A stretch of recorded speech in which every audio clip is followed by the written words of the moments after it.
But bad thing ఏంటంటే మనం ఇన్సైడ్కి అంత ఇంపార్టెన్స్ ఇవ్వట్లేదు, అవుట్లుక్కి, స్కిన్ బయట ఇంపార్టెన్స్ ఇస్తున్నాం. మనం చూసుకుంటే రెగ్యులర్గా ఫోన్ ఓపెన్ చేస్తే చాలు నెంబర్ ఆఫ్ అడ్వర్టైజ్మెంట్స్.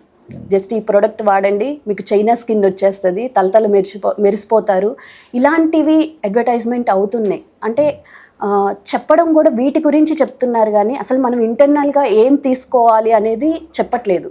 సో దీని గురించి మీరేం చెప్తారు?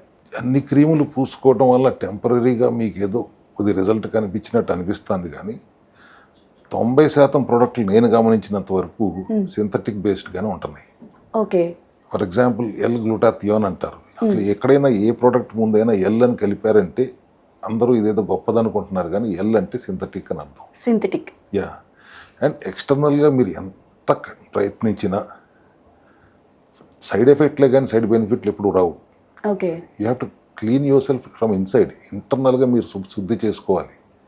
పాత రోజుల్లో కూడా మీరు గమనిస్తే లంకణం అనేవారు. లంకణం అది కూడా కణంకి పస్తు పెడతామే.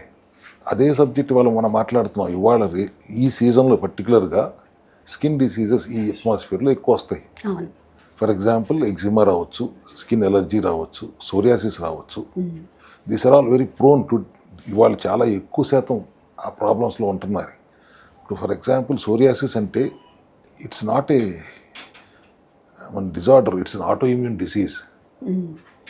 ఆటో ఇమ్యూన్ డిసీజ్ అంటే మన ఇమ్యూనిటీ, మన రోగనిరోధక శక్తి ఏదైతే మనకు రక్షణగా నిలబడాలో అదే మన వ్యతిరేకంగా మన మంచి కణాలని శత్రువులుగా భావించి దాడి చేస్తే వచ్చే వ్యాధులు. ఓకే. ఒక 100 రకాలు ఉన్నాయి. జాగ్రన్ సిండ్రోమ్ అని, క్రాన్స్ అని, మయోసైటిస్ అని, ఫేమస్ హీరోయిన్కి వచ్చింది కానీ, లూపస్ అని కానీ, ఈ సోరియాసిస్ కానీ, టైప్ 1 డయాబెటీస్ కానీ, ఇట్లా చాలా రకాలు ఉన్నాయి. సో ఈ సోరియాసిస్ని అడ్రస్ చేయాలంటే బయట నుంచి క్రీములు పూస్తే అవ్వదు. ఇమ్యూనిటీ సప్రెస్ అయిపోయింది కాబట్టి స్టెరాయిడ్లు వేసి కొడితే అవ్వదు. ఇమ్యూనిటీని ఎన్నాళ్ళు మీరు సప్రెస్ చేయగలరు? మళ్ళీ లేచి బుస కొడుతుంది. సిమ్టమ్ అడ్రస్సింగ్ మెకానిజం పనికిరాదు. రూట్ కాజ్ని అడ్రస్ చేయాలి.